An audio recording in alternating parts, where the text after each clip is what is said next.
Alright guys, I just wanted to make a quick video because this is a topic that gets discussed a lot online, I see, and it's something that we put a lot of thought into as hunters.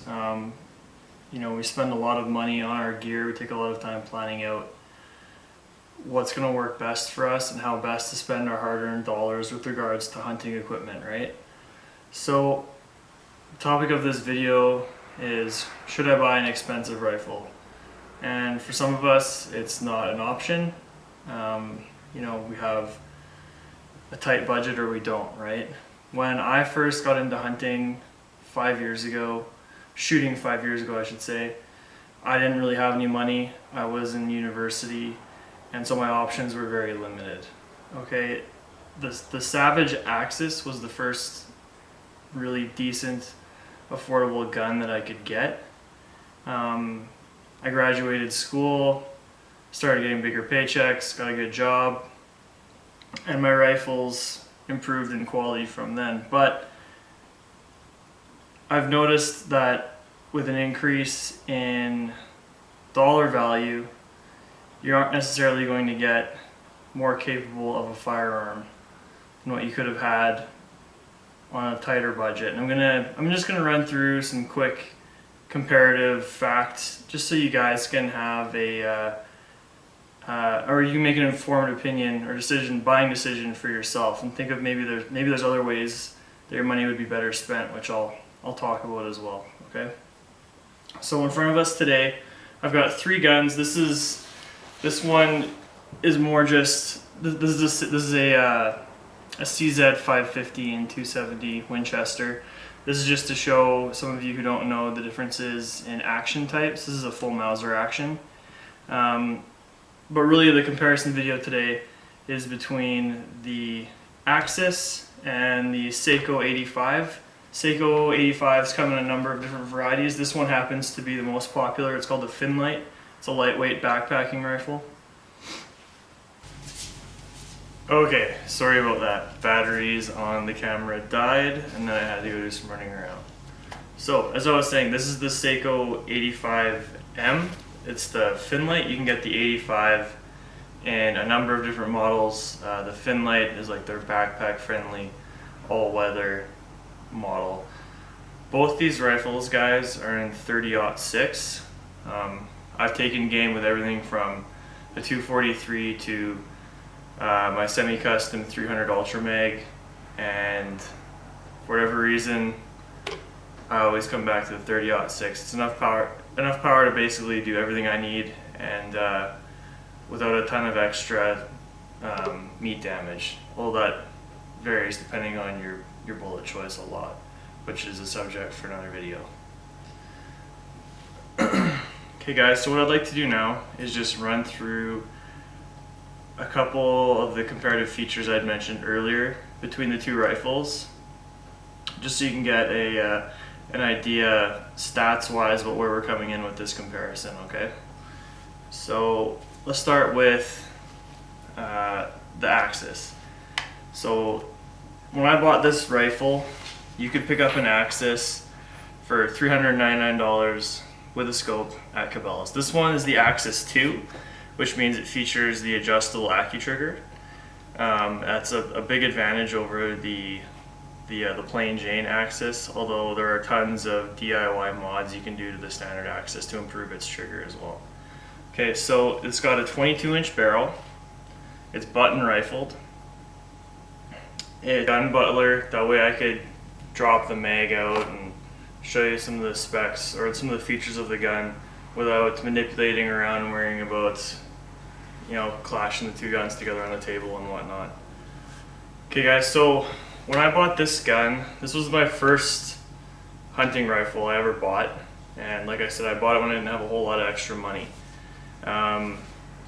With that being said, it's served me really well over the past number of years, and it's put lots of meat on the table. And I'm a fan of all of my rifles, but this one obviously has some sentimental value to me, and I'll probably always have it, even though it may not get used the whole ton in the future. Okay, so the Axis 2, it's got the AccuTrigger. This was the first year You could get the AccuTrigger on the axis. Before that you had to go to the 111 or the 116. This gun's got a 22-inch button rifled barrel. It's got the standard tang mount safety, which is extremely handy. It's actually quite quiet as well. Guys, they're a cock-on open design, which most bolt guns are. However, the Axis has a really crunchy take-up. You'll notice, this is one of my gripes with the Axis, but again, for a $400 gun, what more can you ask for? The bolt lift, there's next to nothing for, I would say, 7/8 of the bolt travel. Absolutely nothing. The last 1/8 of an inch, that's where it's all at. And you know, it's kind of weirds you out a bit. And in the bush, I've had it where I've knocked the bolt on brush as I was bushwhacking, and I've come to draw the rifle up and had the bolt like this, which I mean, I don't know if that's really a safety issue or not. All the lugs are still engaged in the action, but you know, it's a little unnerving at times. It looks like your gun's open. Okay, the Axis, well, all Savages, to the best of my knowledge, are a push feed, and I'll demonstrate the feeding between the two rifles here in a second. The overall length on the Axis is going to be 43 inches from the muzzle to the butt pad. Okay, the weight, I just weighed the two rifles with this Performance Tool scale. The Savage weighed in at 7.8 pounds. Now you guys may notice that on this rifle the rings and the scope are different than what you're going to get in the Savage Axis package. I wasn't a fan of the Weaver Casbah scope. It's a Chinese scope, and the rings, and everyone will tell you online, the rings are garbage. That's the worst part of the whole setup. The scope's actually serviceable, the rings are junk. This gun's got the Weaver lightweight skeleton rings. I've got little cutouts here as well. This is a Bushnell Banner scope, which a lot of you guys are gonna say, well, it's actually a crappier scope than the Casbah. Not in my experience. I think that the Bushnell Banner is one of the best budget scopes out there. They're made in Korea, guys, which is a hell of a lot better than China or the Philippines. Koreans make some pretty nice stuff, and I've run Bushnell Banner scopes on 22s and other rifles for years. Knock around guns that are getting dropped and handled hard, and never had one lose at 0, and they dial quite accurately. So I actually replaced the Casbah, the Weaver Casbah, for this Bushnell Banner. I've had great success with them, and it's been awesome on this rifle. Okay, as well, I upgraded the factory Axis 2-piece mounts to a 1-piece pick rail, just to give you more options for how you want to mount the optic. Just a nice little bit to have, and I think it was like 12 bucks on Amazon. So let's have a look at the stock, okay? Most guys, this is their biggest complaint with the Axis, is the stock. You'll notice here, if you push hard enough, you can actually make the barrel touch the sides of the stock. You pick them up, and I mean, they feel cheap in your hand. They feel hollow, especially at the butt. They kind of just feel like a toy stock. You can upgrade one, there's lots of different options now. When I bought this rifle, there were no options. Now I think Boyd's does a really nice wooden stock if you want. I've repainted this stock 3 or 4 different times. It's one of the nice parts about having a cheap rifle. You can mess around with it, all right? I mean, this is just a Krylon backyard camo job, and it's lasted for a couple seasons now, and you know, I'm probably not going to change it. I like it quite a bit. It's got a 4-round detachable box mag. When I first bought this rifle, I looked at this joint where the magazine engages in the actual rifle, and thought, wow, it's going to be just a matter of time until that breaks. This is the original one. I've had it in and out of the gun hundreds of times, in cold weather as well, and I've never had an issue with it. It feels, again, like the rest of the stock, it feels cheap. But I mean, what can I say? It does its job, it's light, it's caused me no issues, so although it feels cheap, it works.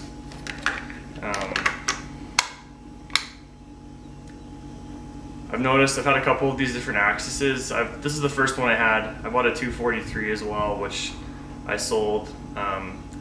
They all kind of mount, they all kind of engage differently. You kind of just have to learn your own rifle.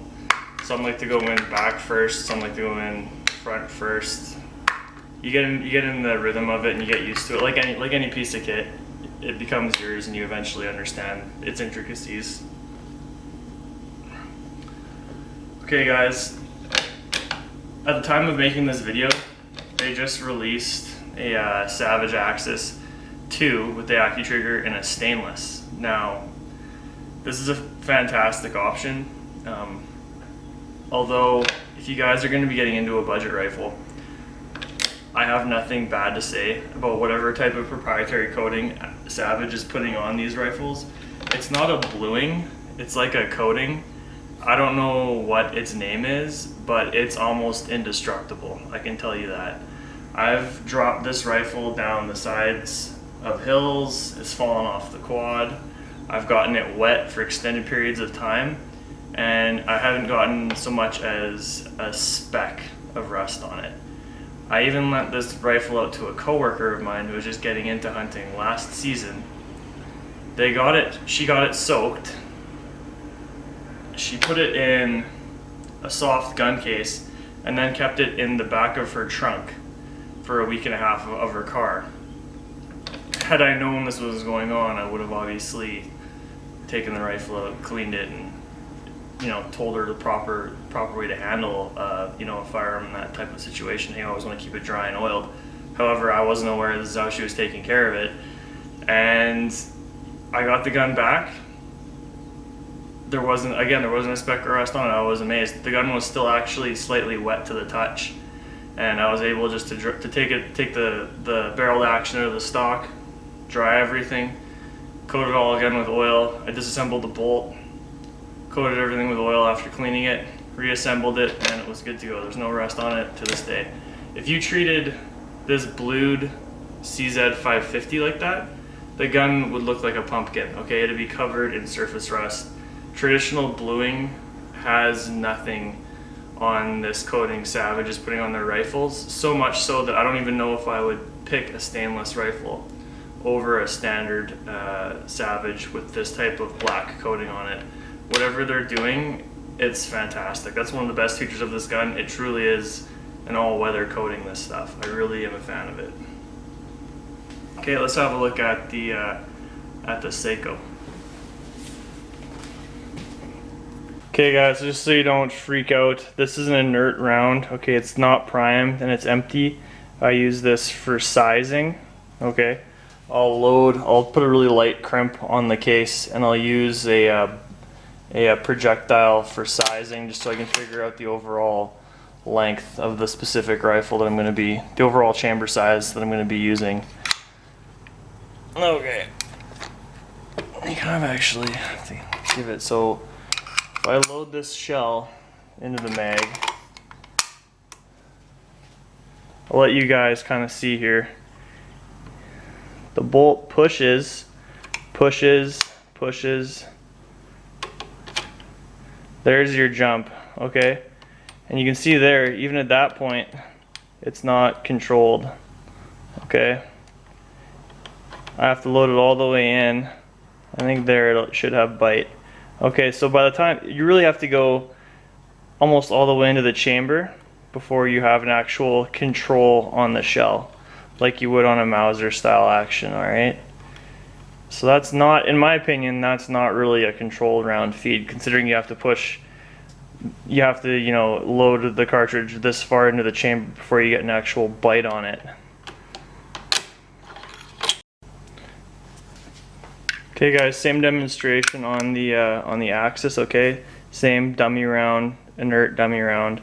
Just so you guys can see the difference between a push and a semi-controlled or controlled feed.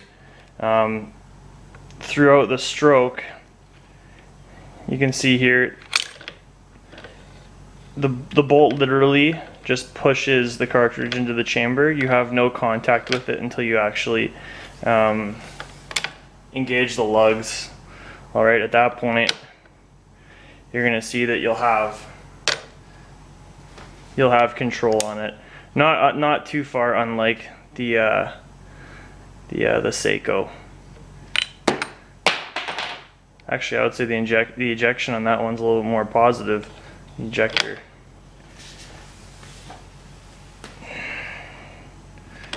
Just to reiterate, guys, all you're getting on a push feed style action is you're literally just pushing the bullet off the top of the mag into the chamber.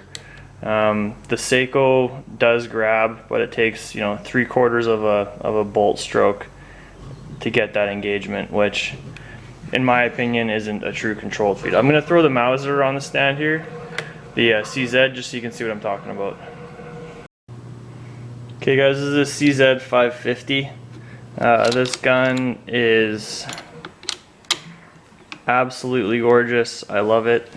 I never use it because it's a blued walnut gun, and I would hate to basically damage it at all. So you can see the way the Mauser grabs with that great big claw extractor. It actually floats out of the mag. The claw has everything. Like, the bolt is entirely supporting the shell here, and the ejection again. I mean, Mauser ejection. That's why guys get them. They're wicked. Okay, guys, just so you can see this again a few more times.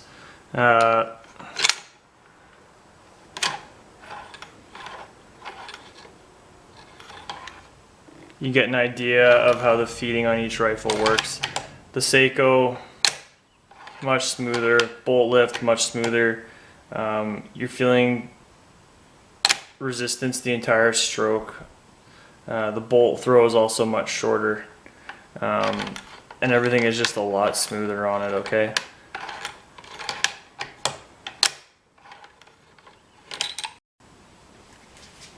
Savage, I mean, you guys it's a little bit crunchier, a little bit more plasticky feeling, but you know, it's a utilitarian gun, right? It's a tool. You can see here the push. See, at this point, this is a big pet peeve of mine. If you don't hammer the action on this thing, like if you don't forcibly load the rifle, you'll get a weird spot where it'll bind up, okay? I'll show you that again, because this is actually something that will kind of piss you off, to be honest. So if you're going slow, if you're just loading this thing slowly, it has a tendency, it didn't do it on that time, it has a tendency to angle itself, especially with hand loads. You'll get an awkward angle here where if you're not really driving that shell home, it'll get stuck. You don't really run into it with factory ammunition at all.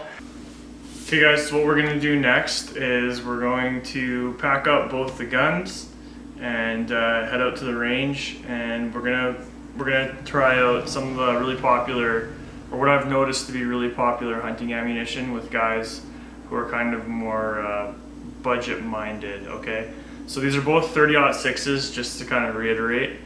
Alright, so we're going to be running Federal Blue Box 180s, Federal Blue Box 150s, and Winchester Super X 180s. Those tend to be the most common ammunition types used around this area.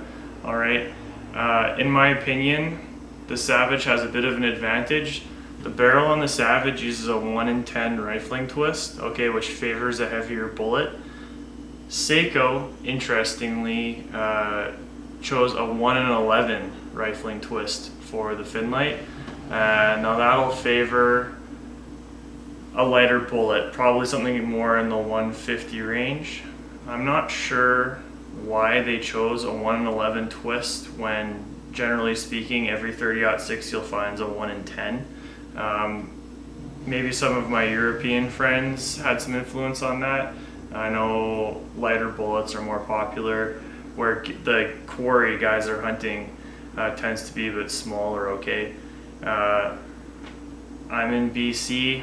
I live in the Rockies. I live in Cranbrook, BC, and generally what we hunt are black bear, deer, elk, and moose. Okay, so I load a 165 typically, 165 Hornady interlock, a 180 Nosler partition, as well as a 150 TSX. Before we go to the range, I will say, spoiler alert, both of these guns shoot sub MOA with hand loads, okay? The purpose of this video isn't to compare hand loads.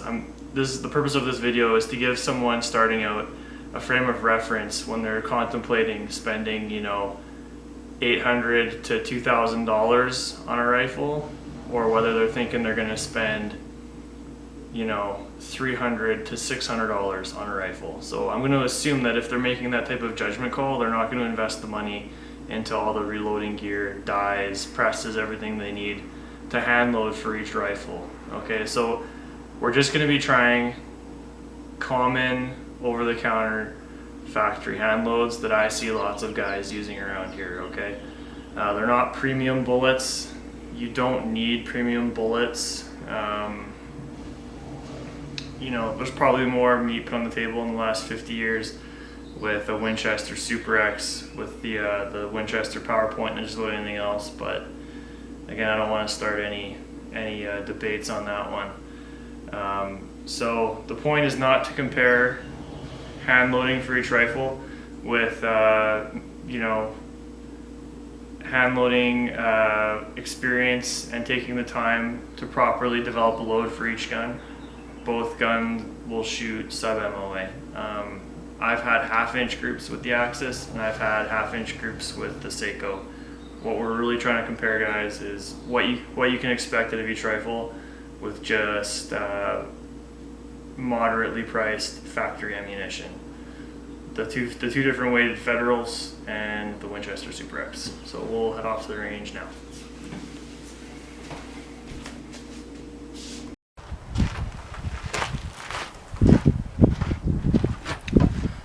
Okay guys, so we're all set up at the range now.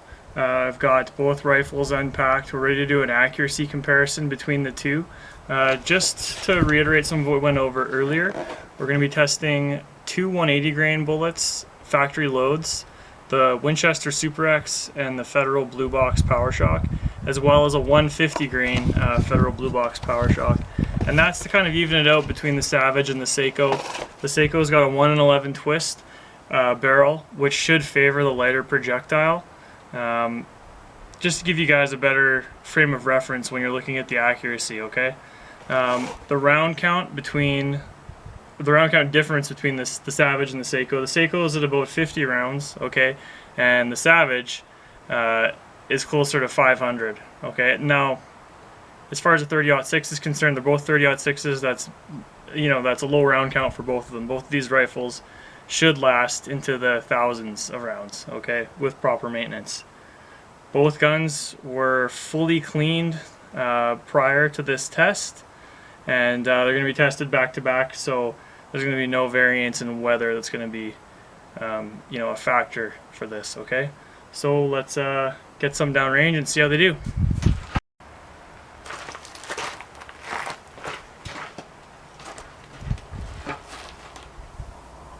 180 Federal PowerShock.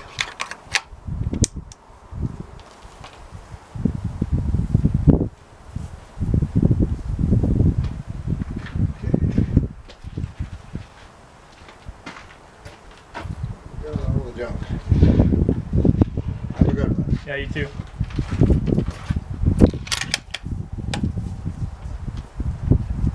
180 grain Federal Blue Box Power Shock coming out of the Axis this time.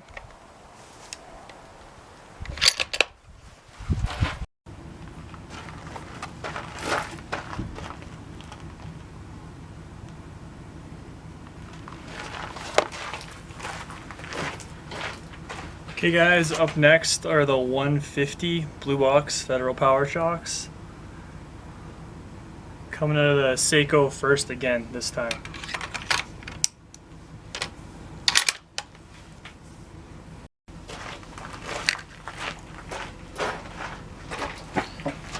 You guys, Axis round 2 with the 150s.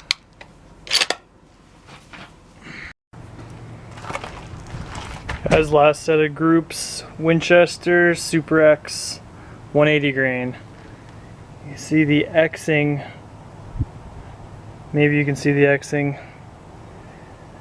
The relief cuts in that projectile, call these the X Factor because they absolutely demolish game.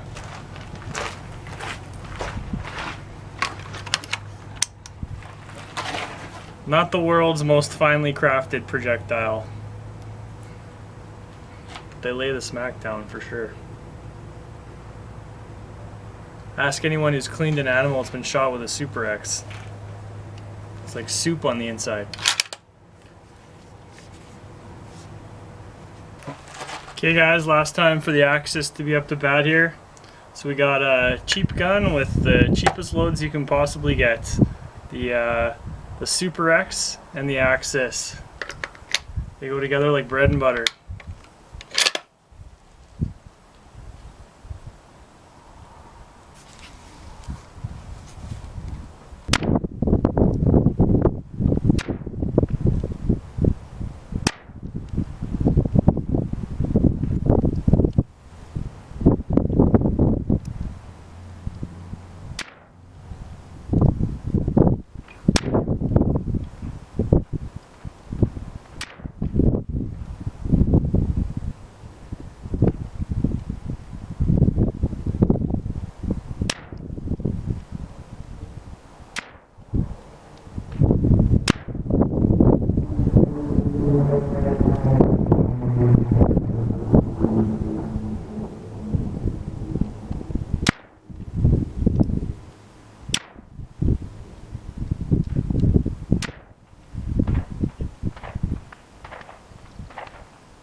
Okay guys, just to recap our groups and how we did on the range here. Just gonna quickly switch this over. So I think the best group of the day is probably gonna go to the Sako 85 with the 150 feds. Center to center, you're about an inch, 1.17 inches, okay? The 180 feds, 1.27. Alright, the 150 feds, the Savage shot, 1.29. Guys, I was shooting these back to back and just letting the guns cool down as I was shooting the opposing rifle. That may describe, or maybe the explanation as to why the groups were so large with the Super X's. Neither gun shot them astoundingly well. You got a 2-inch group on the Axis and brutal 2 3/4 inch group on the Sako. Now the Sako does have a fluted barrel. That thing may have heated up and caused the groups to open up a bit, but I don't know if that's the explanation or whether the gun simply does not like that ammunition. Alright, so what can we take away from this, guys? Well, I feel it's kind of like buying a watch. A rifle is a lot like a watch. You know, as I spoke to earlier, a Timex will tell the time just about as well as a Rolex. Sure, it may not have been, you know, handcrafted by a guy in Switzerland, but they're both going to tell the time. They're both going to do the job.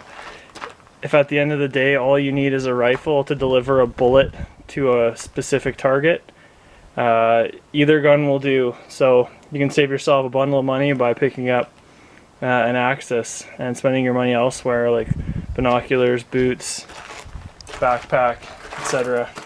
We'll have a recap of this a little bit later. Take care.